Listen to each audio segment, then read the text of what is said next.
कि संख्या होती क्या है। जैसे कि हम समझ रहे हैं कोई भी संख्या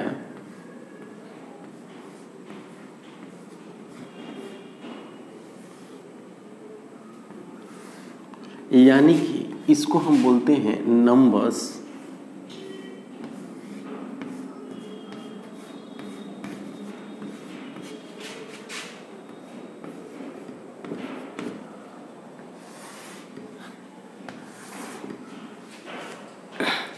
तो मेरे प्यारे बच्चों थोड़ा सा ध्यान दीजिएगा और समझिएगा इस नंबर्स को कि कभी भी हम नंबर्स को ना अच्छा से समझने के लिए हम एक नंबर्स लाइन का प्रयोग करते हैं। और इस नंबर्स लाइन पे यानी संख्याओं का ये लाइन होता है और इस पे हम बहुत ही अच्छा तरीकों से इसको हम रिप्रेजेंट कर सकते हैं, निरूपित कर सकते हैं। जैसे कि ये हुआ आपका 0, ये हुआ आपका 1, ये हुआ आपका 2, ये हुआ आपका 3, ये हुआ आपका 4 और इधर बढ़ते जाएगी कहाँ तक, तो इन्फिनिटी तक। यानी कि हम कह सकते हैं कोई हमसे पूछे कि सबसे बड़ी संख्या आप बताओ, तो हम सबसे बड़ी संख्या नहीं बता सकते हैं, उसके बदले में हम ये बोलते हैं कि सबसे बड़ी संख्या को अनंत यानी कि इन्फिनिटिव बोला जाता है। ठीक इसी प्रकार हम इस नंबर्स लाइन के इस साइड में आएंगे तो होता है -1, -2, -3, -4 डॉट डॉट डॉट डॉट, ये भी चलता है आपका इन्फिनिटी तक यानी कि अनंत तक। अब एक बात बताइएगा मेरे बच्चों कि पहला क्लास से लेकर और 10th क्लास तक हम इस नंबर्स लाइन पर बहुत सारे क्वेश्चन करते हैं। अगर ये नंबर्स लाइन हमको अच्छा से नहीं समझ में आए तो हम क्वेश्चन को सॉल्व नहीं कर सकते हैं। तो एक बात ध्यान दीजिएगा कि सबसे पहले नंबर्स लाइन को समझना बहुत ही बेहद ही ज़रूरी है, किसी के लिए, मेरे लिए हो या आपके लिए हो। तो हम समझते हैं इस नंबर्स को। तो सबसे पहले इस नंबर्स में ये जितना भी डिजिट आपको दिख रहा है ये सब नंबर्स है, ठीक है। तो नंबर्स समझने के लिए हम इस जो नंबर्स है या संख्या है इसको मेरे भाई 2 पार्ट में बांटते हैं। जैसे कि एक पार्ट को हम अंक बोलते हैं और इसको इंग्लिश में डिजिट बोला जाता है, और इसको हम बोलते हैं नंबर्स,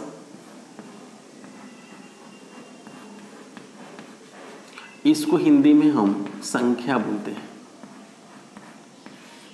अब एक चीज ध्यान दीजिएगा, सभी नंबर्स अपने आप में अंक भी है और संख्या भी है, लेकिन इसको हम कैसे समझते हैं इस बात को समझिएगा। जैसे कि हम यहां पे आपको 12, 13, 114, 3, 5, 1208, 9999। अब इस बात को समझिए कि हम समझेंगे कि नंबर्स क्या होता है और अंक क्या होता है।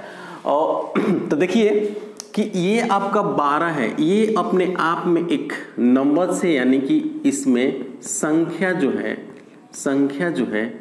1 है, और इसका अंक है यानी कि जिसको हम डिजिट बोलते हैं, ये 1 2 है, डिजिट इसमें 2 है। मेरे बात पे गौर कीजिएगा और फिर से ध्यान दीजिए कि जैसे कि ये 13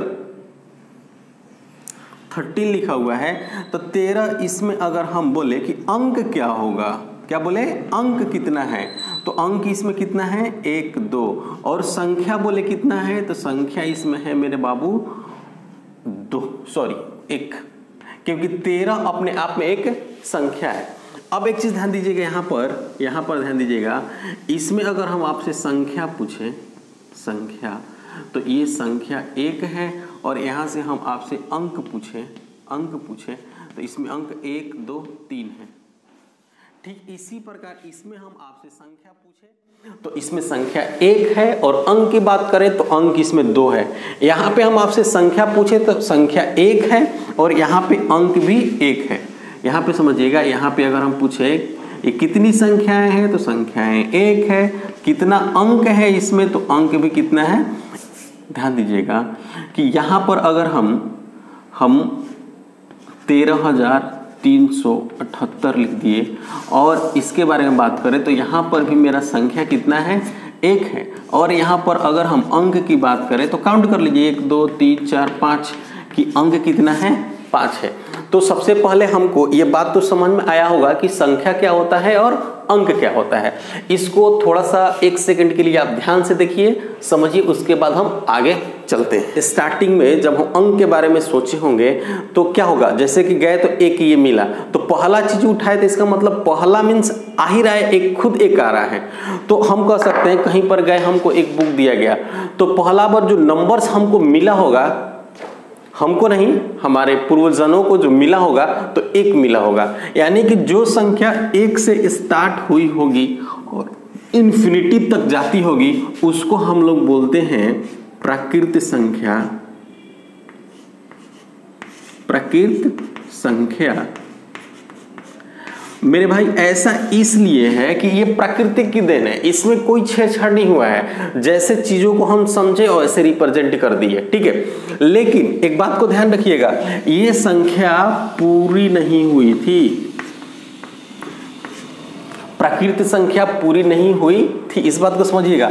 लेकिन जब ये 0 को साथ में ले लिया गया तो इसमें अब छेड़छाड़ होना स्टार्ट हो गया था। जैसे कि अब 0 की खोज हमारे देश भारत ने की थी, और उस टाइम से ये जो नंबर्स था जो इनकम्प्लीट था, जो पूरा नहीं था, ये पूरा हो गया, इसलिए इसको होल नंबर यानी कि पूर्ण संख्या बोला जाता है।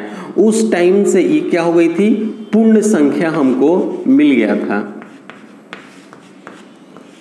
थोड़ा सा बारीकी से समझिएगा हम क्या कह रहे हैं कि सबसे पहले हमने 1 से काउंटिंग शुरू किया होगा और 1 2 3 इन्फिनिटी तक गए होंगे, तो वहां से हम उसको क्या बोलते हैं, तो उसको हम बोलते हैं नेचुरल नंबर। नेचुरल यानी कि प्राकृतिक संख्या, प्राकृतिक मतलब कि उसमें कोई अपना माइंड नहीं लगाया हुआ, जैसे चीजें आती गई हम समझते गए। जैसे हम अभी एग्जांपल दिए कि ये डस्टर हमको मिला होगा तो 1 यानी कहेंगे पहला डस्टर मिला हुआ होगा, तो ऐसे 1 से। लेकिन उस समय संख्या कंप्लीट नहीं थी, संख्या पूर्ण नहीं थी, भारत ने 0 का खोज किया, उसके बाद ये पूर्ण संख्या बनी। यानी कि हम कह सकते हैं कि ये जो आपका प्राकृत संख्या है,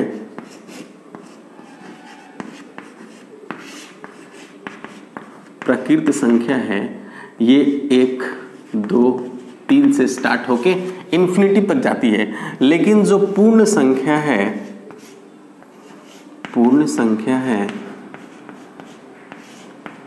ये 0 1 2 3 इन्फिनिटी तक जाती है। तो एक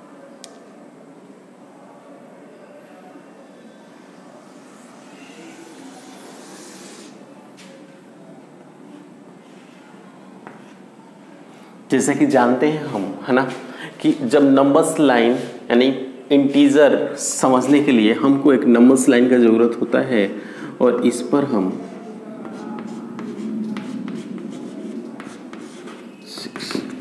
इन्फिनिटी तक जाता है।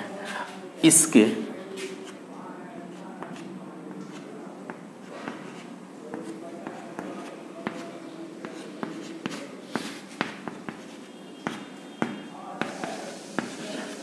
इस साइड भी इन्फिनिटी तक जाता है। यानी कि जब कोई संख्या 1 से स्टार्ट हो तो उसको हम बोलेंगे प्राकृत संख्या, जब 0 से स्टार्ट हो तो हम क्या बोलेंगे, पूर्ण संख्या। अब इसके बाद कुछ समझना है तो हम समझेंगे इंटीजर क्या होता है, पूर्णांक क्या होता है, ठीक है। तो इंटीजर क्या होता है, इस बात को समझने के लिए हम कहेंगे कि जितना नेचुरल नंबर है, जितना प्राकृत संख्या है, ये प्राकृत संख्या है, सारा का सारा पॉजिटिव इंटीजर है, ठीक। और जितनी ये निगेटिव यानी ऋणात्मक संख्याएं हैं, ये सब जितनी भी ऋणात्मक संख्याएं हैं ये निगेटिव इंटीजर है, ठीक। बोल सकते हैं इसको हम इसको हम बोल सकते हैं धनात्मक पूर्णांक, इसको हम बोल सकते हैं धनात्मक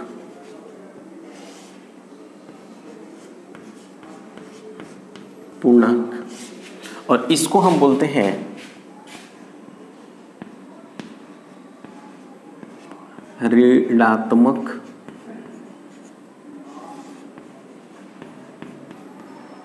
पूर्णांक। देखिए इसमें ये पूरा शामिल है, इस चीज को ध्यान रखिएगा, ठीक। इसको हम बोलते हैं ऋणात्मक पूर्णांक।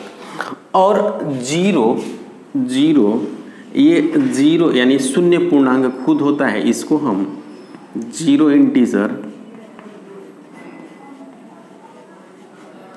इंटीजर के नाम से हम जानते हैं। जीरो ना तो धन पूर्णांक है और ना तो धन पूर्णांक है और ना ही ऋण पूर्णांक है, ठीक है। इस बात को समझना है। देखिए फिर से हम आप लोगों को समझाना चाह रहे हैं कि ये जो नंबर्स लाइन है, नंबर्स लाइन में जो 1 से स्टार्ट हो उसको बोलते हैं प्राकृतिक संख्या, जो 0 से स्टार्ट हो उसको हम बोलते हैं पूर्ण संख्या, और जो 0 के बाद की जितनी संख्या है इसको हम बोलते हैं धन पूर्णांक, और 0 की पहले की जितनी संख्या है इसको हम बोलते हैं ऋण पूर्णांक। बस इतना हम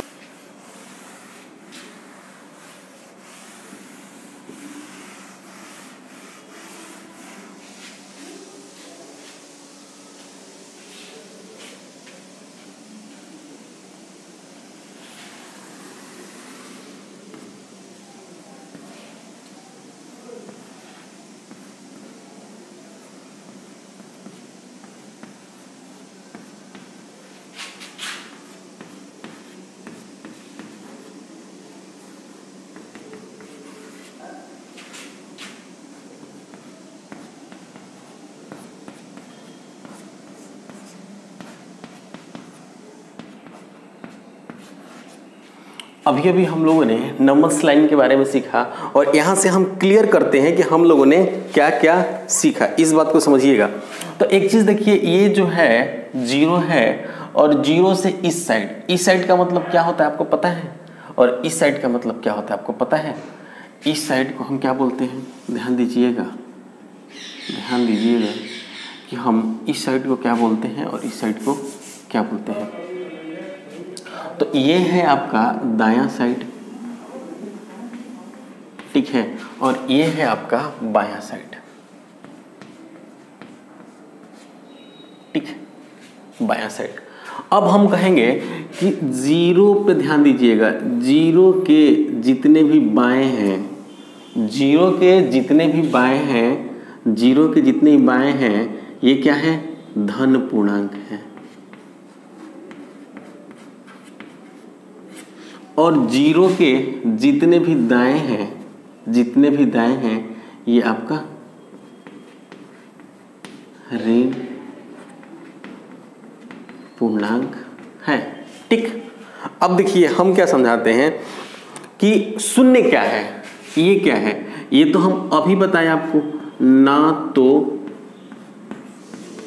धन पूर्णांक है और ना ही ये ऋण पूर्णांक है, ठीक। इतना बात आप अपने जहन में बैठा लीजिए, फिर उसके बाद हम चीज़ों को धीरे धीरे सीखेंगे, और ये आप अपने कॉपी में बेहतरीन तरीका से नोट कीजिए।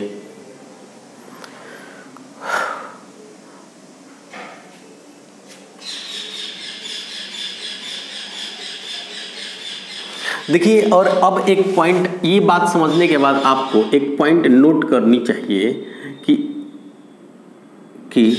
संख्याएं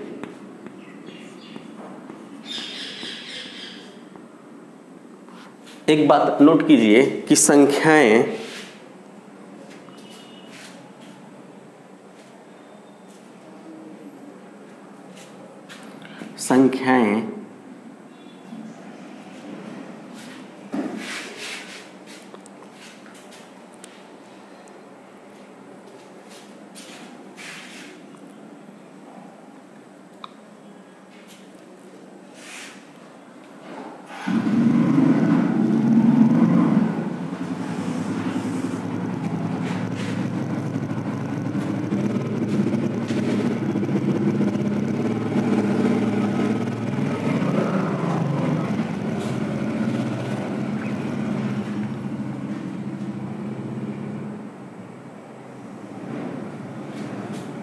अब एक बात नोट कीजिए मेरे मित्र, आप लोग, मेरे छोटे छोटे बच्चे, इस बात को आप लोग नोट कीजिए कि संख्या रेखा पर, देखिए इस बात को समझिएगा कि संख्या रेखा पर,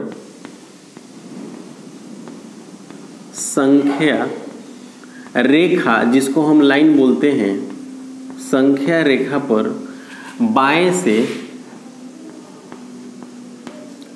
से दाएं, बाएं से दाएं जाने पर बड़ी होती है,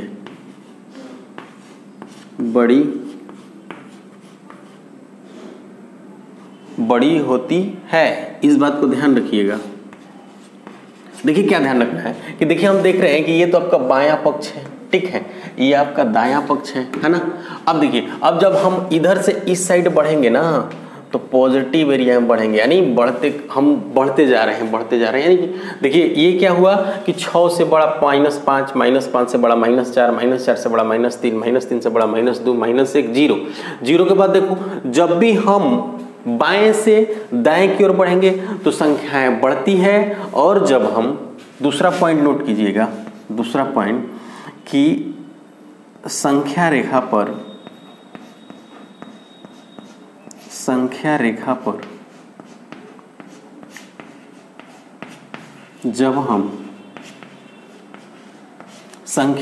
जब हम दाएं से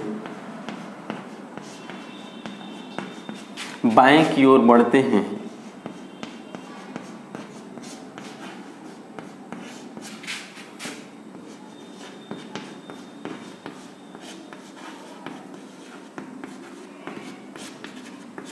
दाएं से बाएं की ओर बढ़ते हैं तो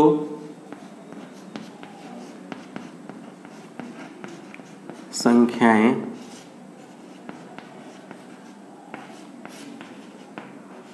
घटती है। बस 2 पॉइंट। और ये फिगर को देखने से आपको बड़े अच्छा से ही समझ में आ रहा होगा कि जब हम दाएं जा रहे हैं तो 1 2 3 बढ़ रहा है, इधर से भी दाएं जा रहे हैं तो हम बढ़ते क्रम में जा रहे हैं। इस बात को थोड़ा सा अच्छा से ध्यान दीजिए और फिर आप इस चीज़ को नोट कीजिए, फिर हम आगे बढ़ते हैं।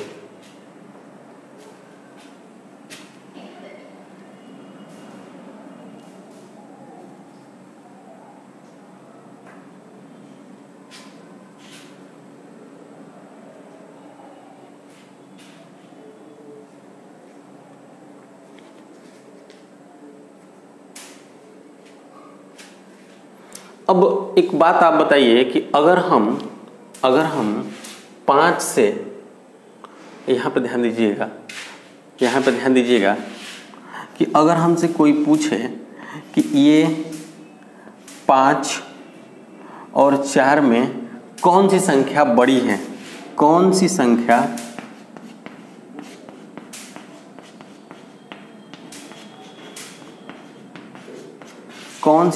बड़ी है, तो हम कैसे, बाएं होती हैं, देखिए जो संख्याएं बाएं होती हैं वो छोटी होती है और जो संख्याएं दाएं होती है वो बड़ी होती है। एक बात हमको बड़े ही अच्छे से समझ में आया है कि जो संख्याएं बाएं होती हैं वो छोटी होती है और जो संख्याएं दाएं होती है वो बड़ी होती है। तो हम देखेंगे नंबर लाइन पर ये 4 किधर है और 5 किधर है, तो हम देख रहे हैं कि 4 5 के बाएं हैं, यानी सबसे बड़ी संख्या कौन हो जाएगी, 5 हो जाएगी। तो इस प्रकार हम किसी को बता सकते हैं कि दोनों में से 5 बड़ी संख्या है। अगर आपको ये ना समझ में आए तो वीडियो को 2 बार 3 बार देखिए। आज के बाद आप नंबर सिस्टम में कोई कंफ्यूजन नहीं रहेगा, आप नहीं भूलिएगा, इस बात को ध्यान रखिए, ठीक। अब कभी कभी हमको क्वेश्चन मिलता है, देखिए अभी छोटा छोटा क्वेश्चन करेंगे हम। 3 4 5 -6 -7। आप लोग घर पे इस क्वेश्चन को कीजिएगा। क्वेश्चन नंबर 3 -8, ठीक। हम कह रहे हैं इसको नंबर्स लाइन पर रिप्रेजेंट करना है, यानी नंबर्स लाइन पर निरूपित करना है। तो हम कैसे करेंगे? तो जैसे हमको 3 नंबर को दिखाना है तो हम क्या करेंगे कि ये 3 को निरूपित करना है नंबर लाइन पर। तो देखिए यहाँ पर मेरा क्या होता है 0, यहाँ 1, यहाँ पे 2 और यहाँ पर 3। यहाँ से ऐसे इसको मिला देंगे और यहाँ पे बोलेंगे कि ये 3 है। ठीक, तो उसी प्रकार से हम एक माइनस वाला ले लेते हैं, ये 8 माइनस 8 को। तो हम इसको ऐसे बनाएंगे, यहाँ पे 0 लगाएंगे, यहाँ से लिखेंगे -1, -2, -3, -4, -5, -6, -7 और -8। ठीक है, और हम क्या करेंगे इसको ऐसे ऐसे ऐसे ऐसे यहाँ पे मिला देंगे और यहाँ पर मेरा -8 को रिप्रेजेंट करेगा, -8 को शो करेगा। इस प्रकार से हम नंबर्स लाइन को सीखते हैं। देखिए आपका बी नंबर क्वेश्चन है, बी नंबर क्वेश्चन क्या है कि बी नंबर क्वेश्चन है -2 और -8, -2 और 8 के बीच, -2 और 8 के बीच। ठीक है, तो अब मेरे मित्र थोड़ा सा ध्यान दीजिएगा कि इस क्वेश्चन को हम कैसे सॉल्व करेंगे। मेरे छोटे छोटे बच्चे यहाँ ध्यान दो यहाँ पे देखो, -5। तो हम देख रहे हैं कि यहाँ पर मेरा -5 है और यहाँ पर मेरा +5 है और इसके बीच की सारी संख्याएं लिख दो, ये तुम्हारा आंसर है। तो -5, फिर आया तुम्हारा -4, फिर आएगा -3, फिर आएगा -2, फिर आएगा -1, फिर आएगा 0। एक चीज़ ध्यान देना, 0 ना प्लस होता है ना माइनस होता है। उसके बाद यहाँ पे आ गया 1, यहाँ पे आ गया 2, यहाँ पे आ गया 3 और यहाँ पे आ गया 4। तो हो गया ये आपका आंसर। बोले थे ना नंबर्स लाइन अगर आप अच्छे से समझ जाते हैं तो ये सब क्वेश्चन को चुटकियों में हल कर दीजिएगा। ठीक है, अभी आप लोग बहुत छोटे हैं, इस चीज को ध्यान देखिए। ठीक है, देखिए इसको एक अलग से ना हम डायग्राम बना के आपको बताने की कोशिश करते हैं। ठीक है, मान लीजिए यहाँ पर 0 होता है, यहाँ पे 1 होगा, 2 होगा, 3 होगा, 4 होगा, 5, 6, 7, 8। यहाँ पे हुआ आपका -1, -2, -3, -4, डॉट डॉट डॉट, इधर dot dot dot dot infinity तक। लेकिन यहाँ पे क्या दिखाना है कि -2, यानी कि -2 कहाँ पे है, यहाँ पे है, और 8 कहाँ है, यहाँ पे। अब इस सारी के बीच में जितनी संख्या आप लिख दो आपका आंसर हो जाएगा। जैसे देखो -1, 0, 1, 2, 3, 4, 5, 6, 7 तक। ठीक है, हो गया आपका आंसर। ठीक है, अब आपके ही देखिए, आपको दिख रहा होगा आपका ये क्वेश्चन, और इस क्वेश्चन का ऐसे हम सलूशन कर सकते हैं मात्र नंबर्स लाइन पे। ठीक है, अब इसका दूसरा पॉइंट का हम एक एक कुछ दूसरा तीसरा सबका एक एक क्वेश्चन लेते चलेंगे और आपको हम समझाते चलेंगे कैसे हम इस बातों को समझेंगे। तो देखिए हम इसको अब मिटा रहे हैं, आप नोट कर लीजिएगा खुद से। आपका प्रश्नावली 1.1 है, आपका प्रश्नावली 1.1 है और इसका दूसरा नंबर का ए नंबर क्वेश्चन देखिए क्या लिखा हुआ है कि -20 और निम्नलिखित प्रत्येक में से बड़े पूर्णांक पर घेरा लगाइए। देखिए बड़ा पूर्णांक पर घेरा लगाना है, कुछ नहीं है। देखिए ये -24 और 4। ठीक है, ये बी नंबर क्वेश्चन कह रहा है। देखिए जो बड़ा है उस पे ऐसे गोल कर देना है, बस इतना ही करना है। -15 और -8, -15 और -8। अब देखिए हम कैसे इस क्वेश्चन को सॉल्व करते हैं। तो इस क्वेश्चन को सॉल्व ध्यान से देखिएगा कि यहाँ पे -24 है तो माइनस लग गया है, तो माइनस लगने का मतलब क्या है, बायां साइड, और ये प्लस लगने का मतलब क्या है, दायां साइड। तो बड़ा कौन है, ये आपका आंसर हो गया।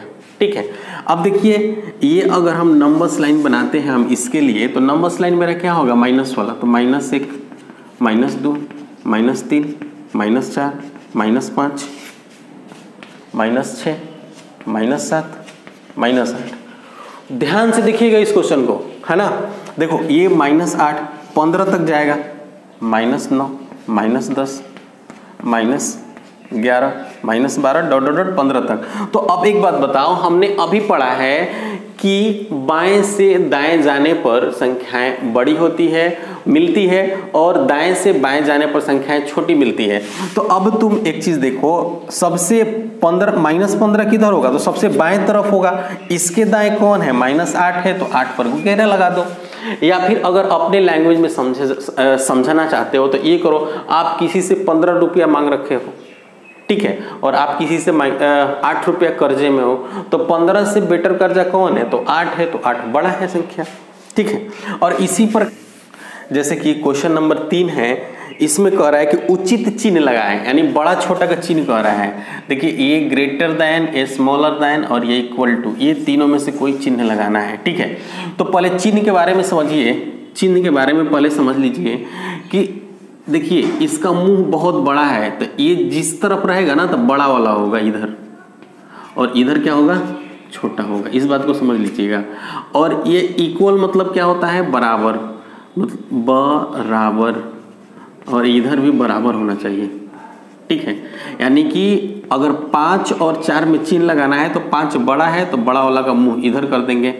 अगर 4 और 4 है इसमें लगाना है तो दोनों का इक्वल ऐसे कर देंगे। ये चिन्ह को बस इतना ही समझो, इससे ज़्यादा समझने की कोई ज़रूरत नहीं है। अब देखो लिखा हुआ है तुम्हारे क्वेश्चन में का, तुम्हारे तीसरा का पहला क्वेश्चन है कि -6 और -8, -6 और -8। अब बताओ कर्जा कम हो तो अच्छा रहता है, तो यहाँ पे 6 ही रुपया कर्जा है तो बड़ा 6 है, तो हम इसको ऐसे कर देंगे। या नंबर लाइन पे भी समझ सकते हैं कि सबसे बाएं में 6 है तो 6 छोटा है। इसी वे में जितना ये चैप्टर है, चैप्टर का जितना भी क्वेश्चन है ये डिपेंड है नंबर्स लाइन पे, और नंबर्स लाइन हमने बहुत अच्छा से तुमको समझाया, और तुम इस बात को समझो